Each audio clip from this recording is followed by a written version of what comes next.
What's fascinating about this show is it's on a broadcast network, but you're bringing in a lot of pretty heavy themes.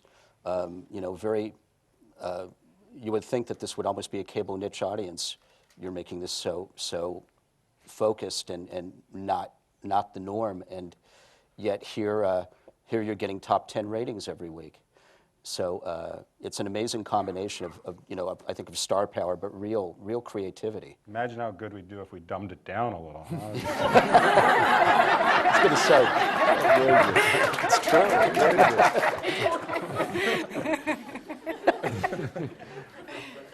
Boy, the temptation to do that must be great. No, I mean, we just, we do a show we all like, and other people seem to like it, and that's really gratifying. And that's the extent of the analysis of that for me. I am amazed that it does as well as it does, and I find that very gratifying on multiple levels. There is no pandering going on here. We try not to. We try not to. I mean, we sometimes have jokes in there that we refer to as 2%ers that we don't think the audience, that a large chunk of the audience will get, and then we find out.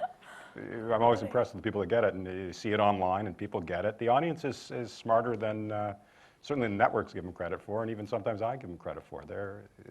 People are. People are great. People are great. I was going there, and then I realized I created a character who says humanity is overrated in the pilot. So, but maybe I'm gonna have to rethink that. Do you find that you're one another's checks and balance, Katie and David, as far as, oh God, you just mailed this one in. You really need, come on, you're not trying hard enough as far as the script, or, I mean, is there? I get more notes from Katie than I do from the network. I can tell you that. So, yeah, no, and that's good because it's very. I think that is actually a danger in season 5 and season 6 and season 7 that because the network at a certain point just starts going, it's fantastic. You phone them up and say, I want to do an episode where House just sits at home and twiddles his thumb, and they go, fantastic, that's brilliant. And so when they do say fantastic, that's brilliant, you're kind of going, I don't believe you. And so you're working for Yes Men now. Well, at this point, and that makes sense. They got shows in their first year that they're worried about and they want to screw up. So they're done with us. And so it's good to have somebody around who doesn't care that you've done 100 episodes before this, that wants the next one to be just as good, because I want it to be just as good. Do you think that the network would rather have something that was horrible and got great ratings, or really great and got terrible ratings? It's really hard to answer that. Yeah. Seriously, come on. You have to ask that question. I think I'm talking about Arrested Development. Yeah.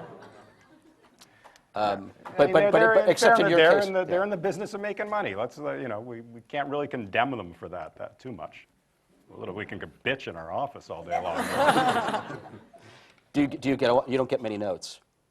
We get notes, but not too many at this point. I was going to say, if the stuff that we're seeing on screen gets through, what could possibly be censored at this point? Oh, we don't. Yeah, I mean, standards and practices types of notes. Or no, just any. Yeah, I mean, I guess it's more creative notes. Yeah. I mean, they've been actually very supportive. I mean, from the beginning, more or less. I mean, this is a character that network television isn't used to, and as much as I like to bitch, it's amazing they let us put this show on the air and have supported it and gave us the plump American Idol post slot for several years, and I want it back. And they've been great.